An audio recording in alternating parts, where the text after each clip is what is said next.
ICC T twenty world cup 2026-এর super eight পর্বের খেলা শেষ হয়েছে। ইতিমধ্যে 4টি দল জায়গা করে নিয়েছে সেমিফাইনালে। সেমিফাইনালে জায়গা করে নেওয়া 4টি দল হলো দক্ষিণ আফ্রিকা, ভারত, ইংল্যান্ড এবং নিউজিল্যান্ড। গ্রুপ 1 হতে 3 ম্যাচের 3টিতে জয় নিয়ে আগে থেকে সেমিফাইনাল নিশ্চিত করেছিল দক্ষিণ আফ্রিকা। দ্বিতীয় দল হিসেবে জায়গা পায় ভারত, তবে তাদের অপেক্ষা করতে হয়েছে শেষ ম্যাচ পর্যন্ত। শেষ ম্যাচে ওয়েস্ট ইন্ডিজকে হারিয়ে সেমিফাইনালে জায়গা করে নেয় তারা। গ্রুপ 2 থেকে 3 ম্যাচের 3টিতে জয় নিয়ে সেমিফাইনালের জায়গা সুনিশ্চিত করেছে ইংল্যান্ড। তবে নিউজিল্যান্ড এবং পাকিস্তানকে অপেক্ষা করতে হয়েছে শেষ অবধি।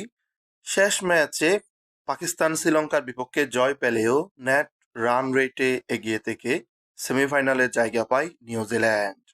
এবার সেমিফাইনালের ফরম্যাট নির্ধারণ করা হয়েছে গ্রুপ 1 এর চ্যাম্পিয়ন বনাম গ্রুপ 2 এর রানার আপ। আবার দ্বিতীয় সেমিফাইনালে গ্রুপ 1 এর রানার আপ বনাম গ্রুপ 2 এর চ্যাম্পিয়ন। সেই হিসেবে দেখে নেওয়া যাক সেমিফাইনালে কে কার মুখোমুখি হচ্ছে। প্রথম সেমিফাইনালে নিউজিল্যান্ডের মুখোমুখি হবে দক্ষিণ আফ্রিকা। 4 মার্চ সন্ধ্যে 7টা 30 মিনিটে অনুষ্ঠিত হবে এই ম্যাচটি। ভেন্যু হিসেবে নির্ধারণ করা হয়েছে ইডেন গার্ডেন্স, কলকাতা। দ্বিতীয় সেমিফাইনালে মুখোমুখি হবে ভারত ও ইংল্যান্ড। 5 মার্চ সন্ধ্যা 7টা 30 মিনিটে অনুষ্ঠিত হবে এই ম্যাচটি। ভেন্যু নির্ধারণ করা হয়েছে ওয়াংখেড়ে স্টেডিয়াম, মুম্বাই। সেই সাথে সেমিফাইনালের জন্য রাখা হয়েছে রিজার্ভ ডে ও। আগামী 8 মার্চ ফাইনালের মধ্য দিয়ে পদ্মা নামবে এবারের টি-20 আসরে।